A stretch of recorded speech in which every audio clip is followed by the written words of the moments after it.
جب مکہ میں اس حد تک بارش ہوئی کہ بیت اللہ شریف کی تو اس کی دوبارہ سے تعمیر کی گئی۔ جب تعمیر کر دی گئی تو سب سے اہم مسئلہ پیش آیا کہ حجرہ اسود بیچ میں کون رکھے گا، تو مختلف قبائل اس کی وجہ سے باہم لڑنے لگے۔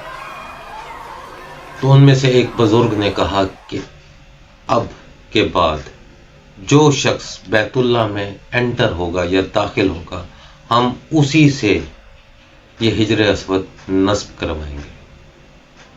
اور کچھ ہی دیر بعد حضور پاک صلی اللہ علیہ وآلہ وسلم وہاں سے داخل ہوئے۔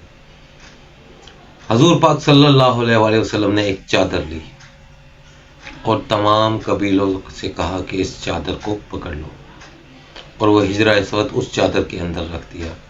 پھر وہ چادر لے کر وہ نصب کرنے والی جگہ کے پاس لے گئے اور حضور پاک نے وہ حجرہ اسود اٹھا کر اس میں نصب کر دیا۔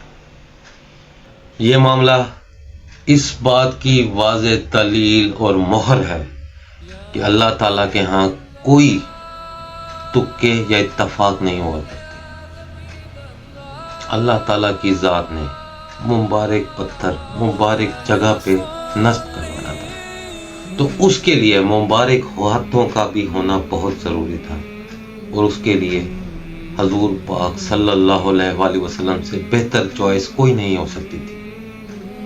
حالانکہ اس وقت حضور پاک ایک گمنام سی شخصیت تھے اور ایک یتیم تھے جن کے چچا سردار تھے، لیکن ان کی بھی کوئی اتنی زیادہ چلتی نہیں تھی۔ لیکن اللہ تعالیٰ نے ایسے حالات پیدا کروائے کہ جس کے تحت حضور پاک صلی اللہ علیہ وآلہ وسلم نے وہ حجر اسود خانہ کعبہ میں نصب کیا۔ اس کے بعد نبوت کا ٹائم آتا ہے، جب نبوت کا اعلان ہوا۔ اس کے لیے ہم اگلی ایپیسوڈ میں مکمل ویڈیو بنائیں گے۔